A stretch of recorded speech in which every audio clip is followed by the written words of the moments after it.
6. Happy Thursday. Ready to cruise through history here. We're going to pick up right where we left off. We started to talk about this Hellenistic culture spreading. Yesterday we talked about a couple of the philosophers and the building styles and the cities that they had. Today we're going to move on to other famous people. We're going to get a lot of famous scientists and famous mathematicians and the thing they gave us, and then we'll just end it with preparing us for a future chapter when Rome becomes a superpower. All right, let's get rolling. We left off on science and math. You got your notes ready to go. Science also flourished during the Hellenistic era. Even though Hellenistic scientists used simple instruments, they performed many experiments and developed new theories.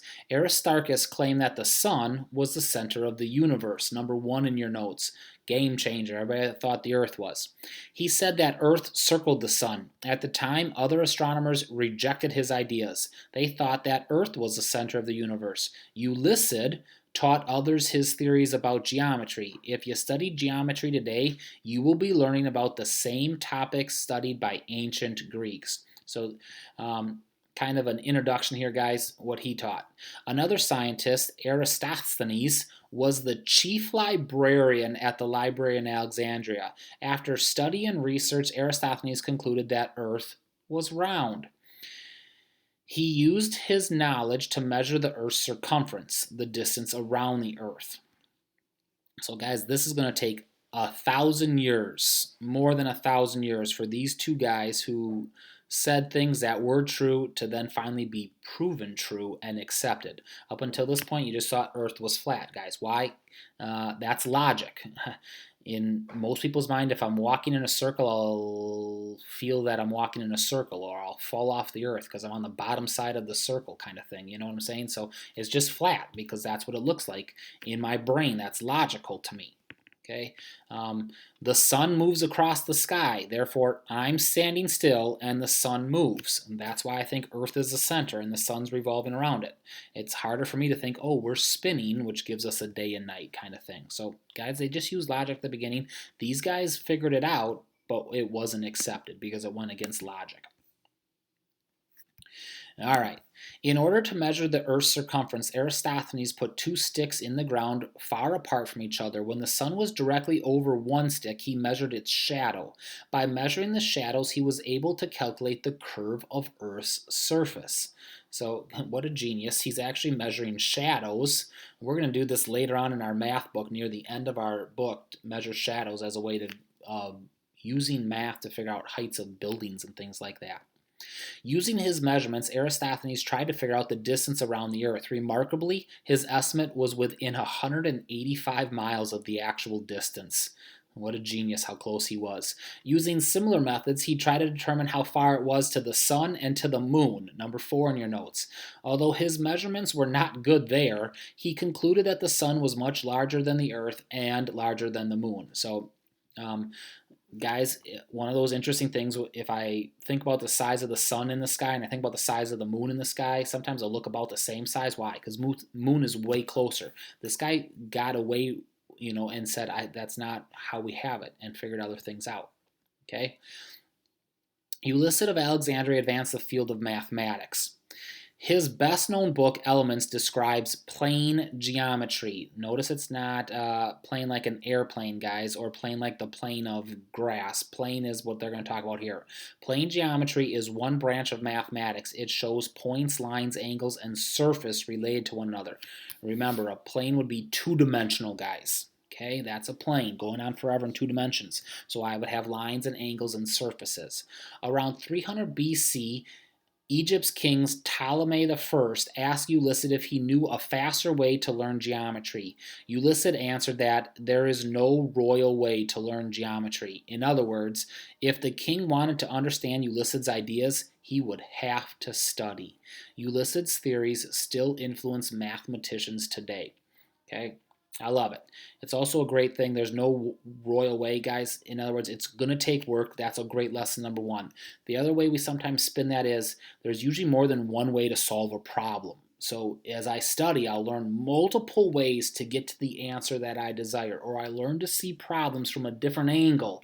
That's a great life skill, to understand there's more than one way to fix something. The most famous scientist of the Hellenistic era was Archimedes. Archimedes worked on solid geometry, different, 2 dimensions, 3 dimensions. He studied ball-like shapes called spheres and tube-like shapes called cylinders. He also figured out the value of pi. This number is used to measure the area of circles and is represented by the Greek symbol for pi right there. So he's down here, number 6, solid geometry, guys. We'll get into that this year, figuring out the volume of spheres, the volume of cubes, the volume of rectangular prisms. Man, it's going to be awesome. Archimedes was also an inventor. He developed machinery and weapons of war. Number 7 in your notes. Archimedes was known as a modest man. According to one story, however, he boasted, "Give me a lever and a place to stand on, and I will move the earth." Is it physically possible for one man to lift up an earth? Yes, it is. If you had a lever, which is a bar that we use to pivot things with, guys, if the bar was long enough that he could get far enough away from it, it could work. So I want you to think of a teeter-totter, guys, at a park. I can put a really small person on one end and a really big person on the other end, and we can get it to balance if we figure it out. We're going to do that in science class coming up in it'll be a number of chapters, but you'll learn that. So he was a genius, guys. He was also used to develop weapons of war. We'll talk about that now. The king of Syracuse heard of Archimedes' boast, so he asked Archimedes to build a machine to defend the city. So Archimedes designed catapults. These machines could throw rocks, arrows, and spears over long distances. Okay, so he designed a catapult, guys. Rome is going to become super famous for the catapult. Alexander the Great used a similar-like thing to destroy some cities, and we've learned to throw all kinds of things. Rocks would be one, weapons would be another. We would eventually put flaming things into those things. So you put like a big ball of hay would be a great example. Lob that thing over the city wall into the city where it would crash and spread the fire out and start to burn the city. That would get them to open the gates to fight it. The Romans, guys, would load people they killed in battle in that and lob those things over the city walls. Not to be disgusting, but can you imagine that? I'm defending the city and all of a sudden here comes 10 people flying in, dead bodies. It's just the disgusting side of it, the mental warfare. Launching them long distances. When the Romans attacked Syracuse in 212 BC, the catapults drove them back. It took the Romans 3 years to capture the city. During the massacre that followed, Archimedes was killed. Okay, so Rome eventually gets in there, guys. Number 9 in your notes. Took them 3 years, but they just absolutely slaughtered everybody, including Archimedes then.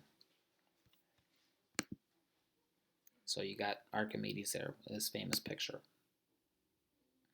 All right, Ulysses, fantastic. The picture of our solar system by Aristarchus, not bad. Obviously, doesn't know about all the other planets, guys, but it's all right.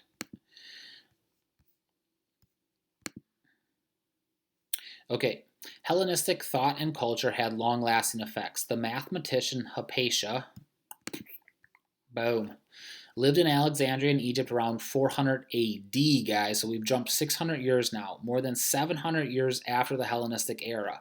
She kept up the Greek tradition of studying philosophy and mathematics. Like the great Greek thinkers of the past, Hypatia also championed the use of reason over superstition.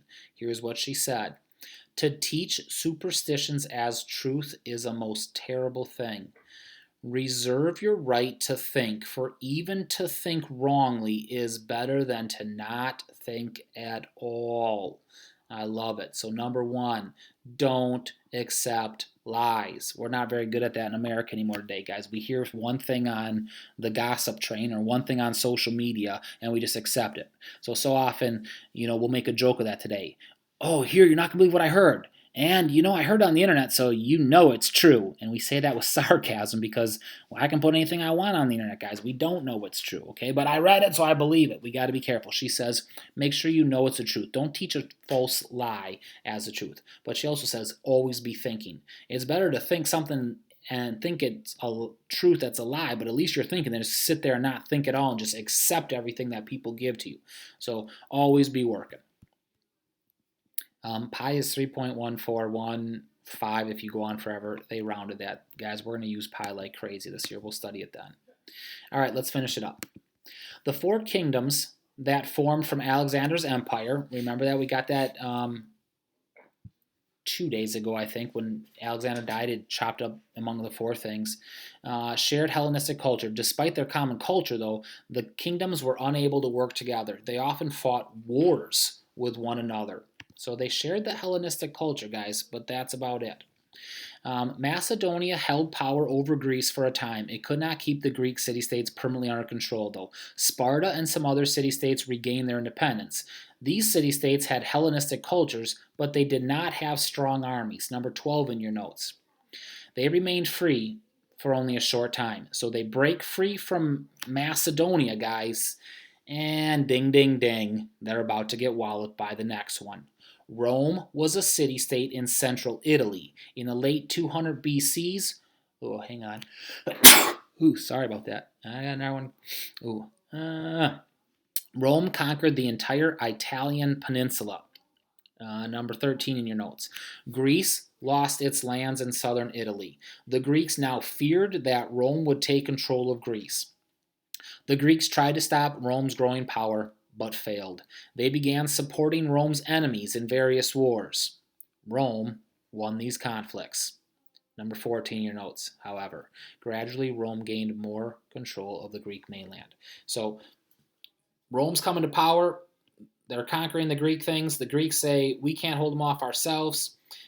They try to work together. They try to say, somebody else pick a fight with Rome. Jews, you want to rebel, we'll support you. Anything and everything we can do, it doesn't matter. Rome is going to conquer and destroy everything, guys. So they're preparing you for, it's going to be like 3 or 4 chapters till we get to Rome, guys. But we're going to eventually study Rome and the power that Rome is, okay?